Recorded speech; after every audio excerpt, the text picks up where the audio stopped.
축복된 안식일이 돌아왔습니다. 오늘 여러분과 더불어서 우리도 변화하리라는 주제를 가지고 하나님 말씀 상고해 보도록 하겠습니다. 성경 가르침의 말씀을 보면 장차 우리가 영원한 천국 고향에 돌아가게 될 때에는 지금의 우리 육체의 몸이 아닌 신령한 몸으로 변화를 입고 또 천상에서 영영세세토록 하나님과 더불어서 하늘의 그 모든 삶이 이루어지게 될 것이다, 이렇게 지금 알려주고 있습니다.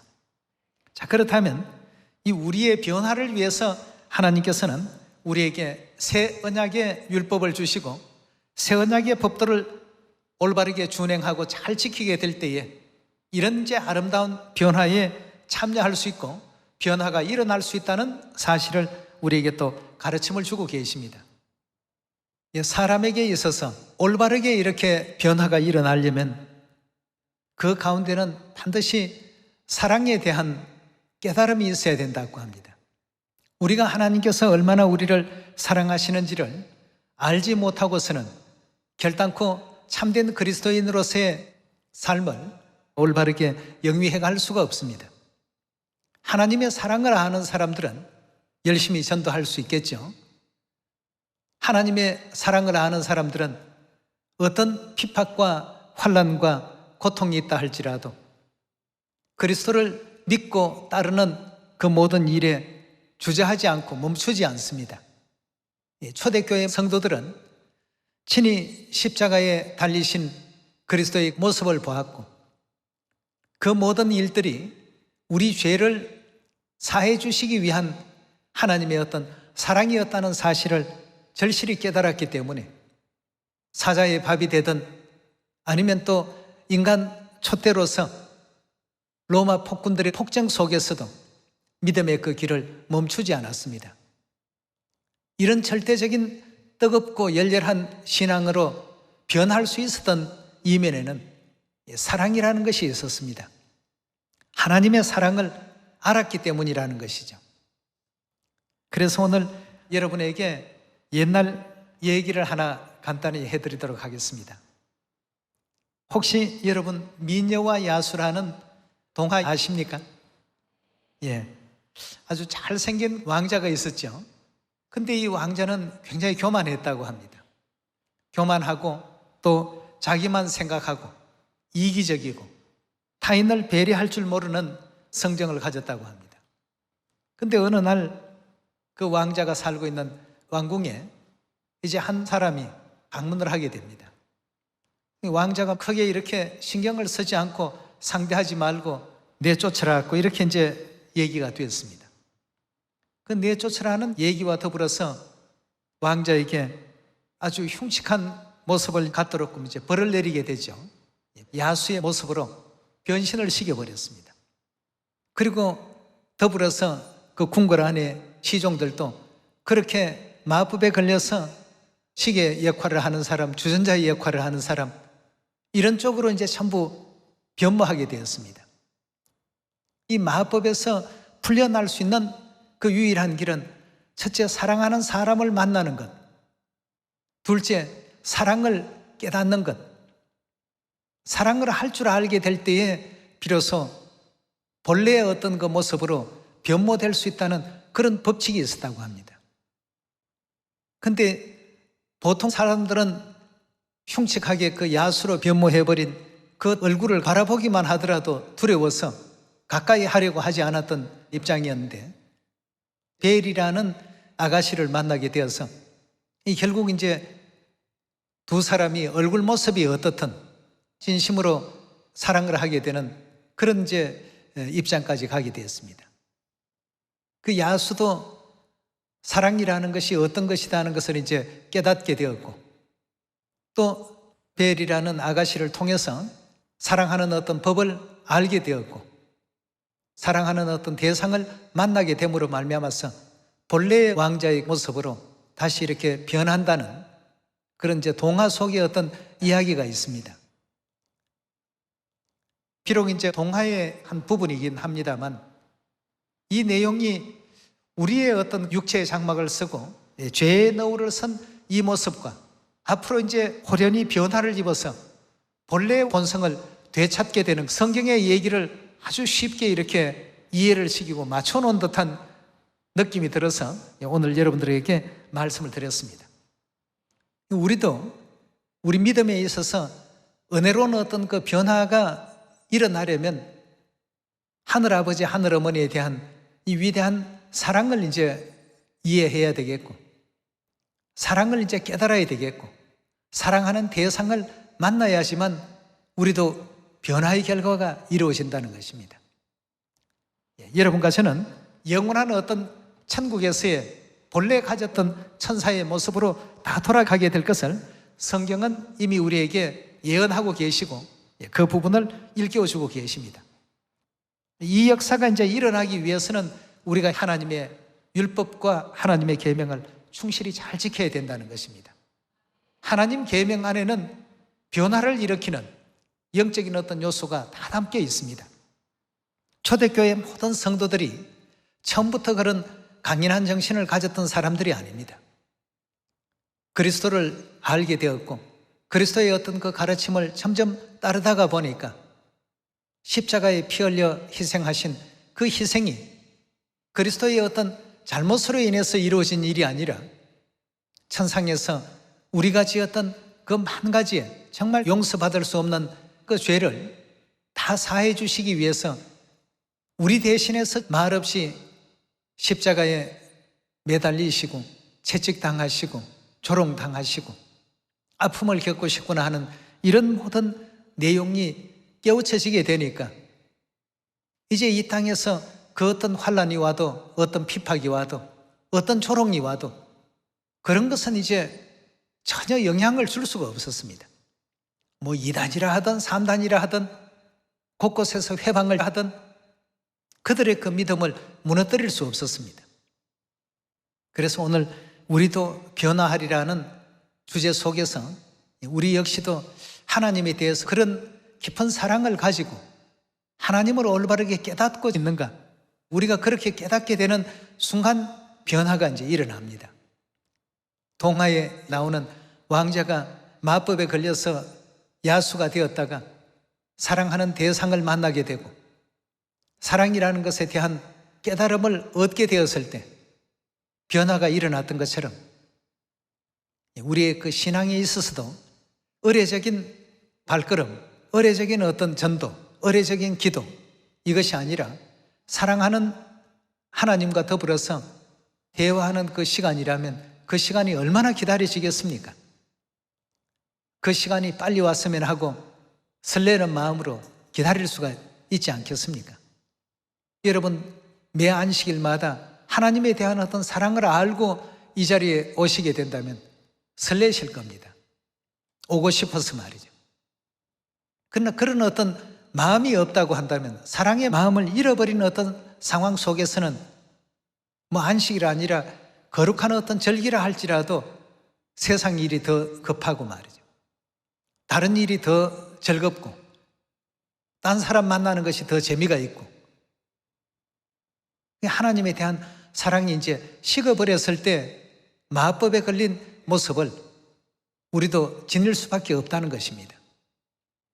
그래서 하나님께서는 우리를 얼마나 사랑했다 하는 것에 대해서 그런 부분을 성경에서 계속 알려주고 있는데 이런 걸 그냥 하나의 어떤 문장으로서 바라보지 마시고 우리를 얼마나 사랑하시고 아끼시는지 하나님의 마음을 성경이라는 편지글 속에 그대로 담아놓은 것입니다. 채찍질과 괴로움과 모욕과 조롱과 그런 일을 당하셔야 될 분이 아니지 않습니까? 결국 내 죄 때문에 이런 어떤 길을 걸어가심에도 불구하고 우리는 과연 하나님을 사랑의 대상으로 여기고 사랑하고 있는지, 사랑하는 사람이 어떤 부탁을 하거나 얘기를 하게 된다면 세상 수만 가지 일을 다 제쳐놓고라도 그 일을 지키려고 노력하지 않습니까? 과연 하나님이 향한 사랑의 어떤 그 온도가 몇 도 정도나 지금 되는지 스스로의 어떤 그 신앙도 다시 한번 점검을 해봐야 될 필요가 있는 시대가 되었습니다. 요한복음 우리 13장 열어보도록 합시다. 13장 34절입니다. 새 계명을 너희에게 주노니 서로 사랑하라. 내가 너희를 사랑한 것 같이 너희도 서로 사랑하라. 너희가 서로 사랑하면 이로써 모든 사람이 너희가 내 제자인 줄 알리라 하고 했습니다. 하나님께서 내가 너희를 얼마나 사랑하고 있는지에 대한 이 부분을 계속 알려주시고, 우리도 하나님께서 우리를 사랑하는 이런 마음을 그대로 우리 속에 담고 그런 마음으로 성도들을 보살피고 돌봐주라고 했습니다. 로마서 8장 33절의 말씀 함께 보겠습니다.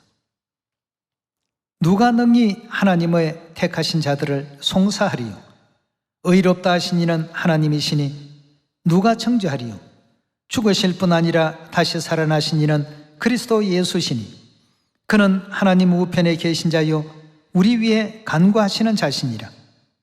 누가 우리를 그리스도의 사랑에서 끊으리오라고 했습니다. 바울은 하나님의 그 사랑을 이해했기 때문에 40에 하나 감함에도 마다하지 않았고, 돌로 맞고 태장으로 맞고 여러 가지 어렵고 헐벗고 굶주리는 상황이 오고 강의 위험, 강도의 위험을 당했지만 그런 모든 것이 하나님께서 우리를 사랑해 주신 그 사랑을 알고 보니까 그런 외부적인 어떤 환경이나 방해의 어떤 요소들은 아무 문제가 되지 않았습니다. 오직 하나님께서 이루어 가시고자 하시는 이 땅의 인류 구원을 위해서 최선의 노력을 다했을 뿐이죠. 35절입니다. 누가 우리를 그리스도의 사랑에서 끊으리요? 환난이나 곤고나 핍박이나 기근이나 적신이나 위험이나 가리랴. 기록된 바 우리가 종일 주를 위하여 죽임을 당케 되며 도살할 양같이 여김을 받았나이다 함과 같으니라 하고 했습니다. 37절의 말씀을 이어서 보시면 그러나 이 모든 일에 우리를 사랑하시는 이로 말미암아 우리가 넉넉히 이긴 아니라. 우리를 사랑하시는 이로 말미암아, 사랑하시는 대상, 또 사랑에 대한 어떤 그 깨달음, 사랑하는 마음, 이런 것이 이제 전부 생겨나니까 외적인 요소들은 아무것도 아니다는 것입니다. 어느 정도로 아무것도 아니었냐 하면 넉넉히 이길 정도로 아무것도 아닌 그런 일들이었습니다. 그러나 그런 마음이 없는 가운데 당하게 된다면 굉장히 쓰라리죠. 굉장히 고통스럽죠. 굉장히 아픕니다. 여러분, 사랑하는 사람을 위해서 대신 죽는다라고 했을 때 그 죽음에는 고통이 없습니다.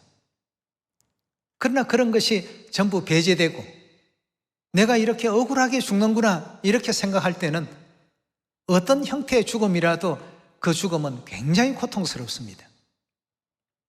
여기서도 우리를 사랑하시는 이로 말미암아 이 모든 일을 넉넉히 이길 수 있다라고 했습니다. 38절입니다.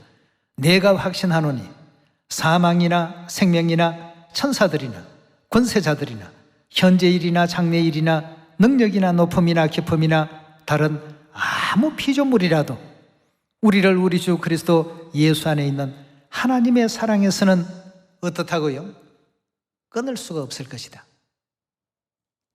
여러분과 제가 나아가야 될 어떤 믿음의 그 방향이 로마서 8장에서 잘 제시를 해주고 있습니다. 우리는 날마다 상번제 기도를 드리고 안식일마다 안식일 예배를 드리고 3일 예배를 드리고 절기 예배를 드리고 하나님의 어떤 뜻에 맞춰서 복음의 어떤 그 시간들을 보내고 있노라고 이렇게 생각할 때가 많습니다. 그러나 그것이 외적인 형태만 갖추고 모양만 갖춘다고 될 일이 아닙니다. 하나님께서 비유하신 어떤 비유 말씀 가운데 알곡도 있고 가라지도 있습니다만 알곡 중에도 뭐가 있다고 했냐면 쭉정이도 있다고 했습니다. 겉은 멀쩡한 알곡인데 속은 아무것도 없습니다. 하나님을 향한 사랑으로 이루어진 믿음, 사랑으로 이루어진 전도, 사랑으로 이루어진 기도, 사랑으로 이루어진 모든 신앙 활동들, 하나님을 사랑하는 마음으로 성도들을 바라보게 되면 모든 성도들을 다 애지중지할 수 있습니다. 하나님을 사랑하는 마음으로 안식일 참여하게 되면 굉장히 설레임이 옵니다.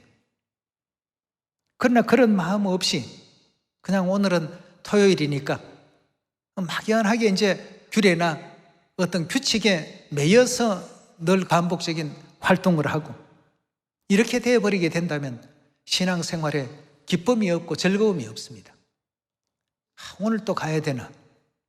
오늘 하루 좀 쉬고 싶은데 교회에 나와도 기쁨이 이제 안 생기는 겁니다. 하나님에 대한 어떤 사랑이 없는 가운데서 이루어지고 있는 모든 신앙의 활동은 넉넉히 이길 수가 없습니다. 믿음이 있어야만 하나님을 향한 사랑이 있을 때 우리가 넉넉히 이긴다고 했고 세상의 그 어떤 피조물도 우리를 그리스도의 사랑에서는 결단코 끊을 수 없단 말이죠. 그동안 믿음의 길을 달려왔던 것에 대한 좋은 결과가 나타나야 될 영적 가을을 맞이하고 있습니다. 그런데 그 속에 사과라는 아니면 또 배라는 아니면 곡식이라는 결과들이 다 이렇게 맺히는데 형태는 전부 있는데 속에 알맹이가 없다면 이건 굉장히 큰 문제가 됩니다. 대다수의 어떤 이런 내용들은 하나님에 대한 사랑을 이해하지 못하고 사랑을 깨닫지 못했을 때 이런 어떤 문제가 이제 발생이 된다는 것을 우리가 또 생각한다면 오늘 이 순간부터라도 기도를 할 때에도 사랑하는 하나님과 더불어서 우리가 사랑의 말을 주고받는 것이 기도입니다. 어려운 일이 있으면 하나님 이거 해결해 주십시오, 저거 해결해 주십시오 하고 하나님을 어떤 해결사로만 생각할 것이 아니라 물론 이제 어려운 일에 대한 해결사이시기도 합니다. 그러나 이 죄인들을 지극히 사랑해 주셔서 복음을 듣게 하시고 진리 안으로 들어오게끔 하시고 죄사함 얻게 해서 영원한 천국까지 가게 하시는 이 모든 어떤 그 과정 속에 얼마나 많은 괴로움이 있었고 얼마나 많은 수고가 있었고 우리 향한 그 애절한 시간들을 보내셨는가를 우리가 묵상하지 아니하고는 결단코 바른 어떤 믿음 가운데 우리 모두가 설 수가 없을 것입니다. 그렇다면 하나님에 대한 사랑을 우리가 이해하지 못하게 된다면 마지막 나팔을 부는 그 순간에 호련히 변화를 입게 될 이 무리에 과연 우리가 될 수 있을까? 이 부분도 한번 생각해 볼 부분입니다. 데살로니가 전서 4장 14절의 말씀 함께 보시겠습니다. 우리가 예수에 죽었다가 다시 사심을 믿을진대 이와 같이 예수 안에서 자는 자들도 하나님이 저와 함께 데리고 오시리라. 우리가 주의 말씀으로 너희에게 이것을 말하노니 주 강림하실 때까지 우리 살아남아 있는 자도 자는 자보다 결단코 앞서지 못하리라. 주께서 호령과 천사장의 소리와 하나님의 나팔로 친히 하늘로 쫓아 강림하시리니 그리스도 안에서 죽은 자들이 먼저 일어나고 그 후에 우리 살아남은 자도 저희와 함께 구름 속으로 끌어올려 공중에서 주를 영접하게 하시리니 그리하여 우리가 항상 주와 함께 있으리라. 그러므로 이 여러 말로 서로 위로하라 하고 했습니다. 주께서 호령과 천사장의 소리와 또 하나님의 나팔로 친히 하늘로 쫓아 강림하시게 되는 이 영광의 날에 우리도 공중으로 끌어올림을 받아서 공중에서 하나님을 영접하게 되는 이런 은혜와 영광 가운데 나아간다라고 성경은 예언하고 있고 우리에게 또 알려주고 계십니다. 여기에는 이제 공중으로 끌어올린다는 표현이 있습니다만 고린도전서에서는 끌어올림을 받는 이 상황을 변화가 일어나는 상황으로 설명하고 있습니다. 우리 고린도전서 15장으로 말씀 또 살펴보도록 합시다. 15장 50절의 말씀 이어보겠습니다. 형제들아 내가 이것을 말하노니 혈과 육은 하나님 나라를 유업으로 받을 수 없고 썩은 것은 썩지 아니할 것을 유업으로 받지 못하나니라. 보라, 내가 너희에게 비밀을 말하노니 우리가 다 잠잘 것이 아니요 마지막 나팔에 순식간에 호련히 다 어떻게 된다고요? 변화한다고 했습니다. 나팔 소리가 나매 죽은 자들이 썩지 아니할 것으로 다시 살고 우리도 변화하리라. 자, 어떤 변화가 일어나는지 53절에 계속 봅니다. 이 썩을 것이 불가불 썩지 아니함을 입겠고 이 죽을 것이 죽지 아니함을 입으리로다. 이 썩을 것이 썩지 아니함을 입고 이 죽을 것이 죽지 아니함을 입을 때에는 사망의 이김에 삼킨 바 되리라 기록한 말씀이 응하리라. 사망아, 너의 이기는 것이 어디에 있느냐? 사망아, 너의 소는 것이 어디에 있느냐? 사망의 소는 것은 죄요 죄의 권능은 율법이라. 우리 주 예수 그리스도로 말미암아 우리에게 이김을 주시는 하나님께 감사하노니 그러므로 내 사랑하는 형제들아, 견고하며 흔들리지 말며 항상 주의 일에 더욱 힘쓰는 자들이 되라. 이는 너희 수고가 주 안에서 헛되지 않을 줄을 알미니라고 했습니다. 하나님 안에서 우리가 하는 모든 그 수고 결단코 헛되지 아니할 것이라고 했습니다. 마지막 나팔에 어떻게 된다고요? 순식간에 호련히 다 변화하게 될 것이다 고 했습니다. 이 죽을 몸이 죽지 아니할 몸으로 변화를 입고 썩을 몸이 썩지 아니할 몸으로 변화를 입게 된다고 했습니다. 우리 본래의 어떤 본연의 모습을 되찾게 되는 것이죠.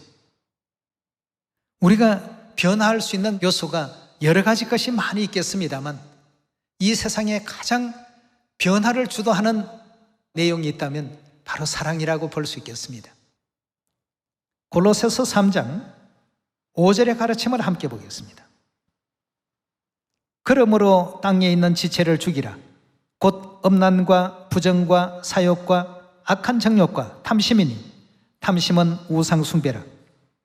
이것들을 인하여 하나님의 진노가 임하나니라. 너희도 전에 그 가운데 살 때는 그 가운데서 행하였으나 이제는 너희가 이 모든 것을 벗어버리라. 곧 분과 악의와 회방과 너희 입의 부끄러운 말이라. 너희가 서로 거짓말을 말라. 옛 사람과 그 행위를 벗어버리고 어떻게 하라고요? 새 사람을 입었으니 이는 자기를 창조하신 자의 형상을 좇아 지식에까지 새롭게 하심을 받는 자니라 했습니다. 여기서는 그러므로 땅에 있는 지체를 죽이라 하고 이렇게 했는데 이 육적으로부터 나오는 세속적인 모든 어떤 정신들, 잘못된 어떤 그런 마음가짐들, 이런 것을 전부 없이 하라 하고 이렇게 말씀을 주셨고 옛 사람과 그 행위를 벗어버리고 새 사람을 입으라 하고 이렇게 알려주고 있습니다. 그 얘기 속에 나오는 야수의 탈을 이제 벗어버리고 본래의 어떤 그 모습으로 변신을 해야 된다는 뜻 아니겠습니까? 그리 될 수 있는 우리 모두가 꼭 됩시다. 자, 에베소 4장 19절의 말씀 넘어가서 보겠습니다. 저희가 감각 없는 자 되어 자신을 방탕에 방임하며 모든 더러운 것을 욕심으로 행하되 오직 너희는 그리스도를 이같이 배우지 아니하였나니라. 진리가 예수 안에 있는 것 같이 너희가 과연 그에게서 듣고 또한 그 안에서 가르침을 받았을진데 너희의 유혹의 욕심을 따라 썩어져가는 구습을 쫓는 옛 사람을 어떻게 하라고요? 벗어버리고 오직 심령으로 새롭게 되어 하나님을 따라 의와 진리의 거룩함으로 지으심을 받는 어떤 사람이 되라고요? 새 사람을 입으라고 했습니다. 세속적인 욕심에 매달려 살던 옛 사람은 다 벗어버리고 하나님께서 우리에게 허락하신 하늘의 어떤 법도를 올바르게 또 준행해서 본래의 어떤 하늘 천사의 모습으로 다시 되돌아오라는 이와 같은 주문을 성경은 우리에게 또 하시는 가운데 있습니다. 이런 일들을 하게 하기 위해서 하나님께서 우리에게 주신 율법이 바로 어떤 율법이죠? 새 언약의 율법이었습니다. 그래서 예수님께서도 새 언약의 진리의 계명을 주시면서 떡과 포도주를 우리에게 나눠주실 때 떡이 내 살이고 포도주가 내 피라고 하지 않았습니까? 살과 피를 떼어가지고 먹여서 너희를 살렸다는 것을 우리가 기억을 해야 되겠습니다. 그냥 떡 한 조각 먹고 포도주 한 잔 마신다, 이건 규례니까 이렇게 지키는 것이다. 물론 우리가 영적으로 어릴 때에는 계명만 눈에 들어올 겁니다만, 이제는 그 계명 속에 담겨 있는 하나님의 위대한 사랑도 발견할 줄 알아야 되겠습니다. 그래서 이 복음이 잘 돼야 되겠고, 아버지 어머니께서 우리를 위해서 헌신하신 것 같이 나도 이 복음을 위해서 어떤 일에 헌신을 할 것인가 노력할 수 있게 될 때에 비로소 마지막 나팔 순간에 호련히 다 변화하는 이 변화의 대열에 우리 모두가 참여할 수 있지 않겠습니까? 이 변화는 그냥 일어나는 것이 아니라 우리 마음 가운데 하나님을 깊이 우리가 사랑해야 되겠습니다. 기도의 시간이 사랑하는 분과 대화를 나누는 시간이라고 생각해 보십시오. 얼마나 그 시간이 기다려지고 기쁜 시간이 되겠냐 이겁니다. 주위에 누군가가 와서 교회 다닌다고 회방하고 조롱하고 이런 어떤 상황이 되더라도 하나님을 사랑하는 상황 속에서는 그런 외부의 환경이 우리를 절대 흔들어 댈 수가 없습니다. 환난이나 적신이나 칼이나 그 어떤 외부의 어떤 상황이라도 우리를 그리스도의 사랑에서는 끊어낼 수가 없다, 분리시킬 수가 없다고 했습니다. 그런 믿음이 더욱더 은혜롭게 또 연결해서 호련히 변화되는 그 순간에 하나님을 사랑하는 그 마음을 가지고 아버지 어머니 우리를 이렇게 아껴주셨고 사랑하셨습니다. 그 사랑이 있었기에 내가 오늘날 이렇게 변화가 일어났습니다. 이 죄인이 의인으로서 이렇게 변모될 수 있게 만들어주신 아버지 어머니께 영원한 감사와 영광을 돌립니다. 이렇게 할 수 있도록 말이죠. 그 사랑을 오늘 다시 한번 이 안식일을 통해서 되짚어 보시고 정말 사랑하는 하나님과 더불어서 함께하는 이 안식일에 은혜롭고 뜻깊고 또 행복하고 기쁜 하루가 또 되기를 바라겠습니다. 오늘 이 말씀에 은혜길 바라면서 말씀 마칩니다. 감사합니다.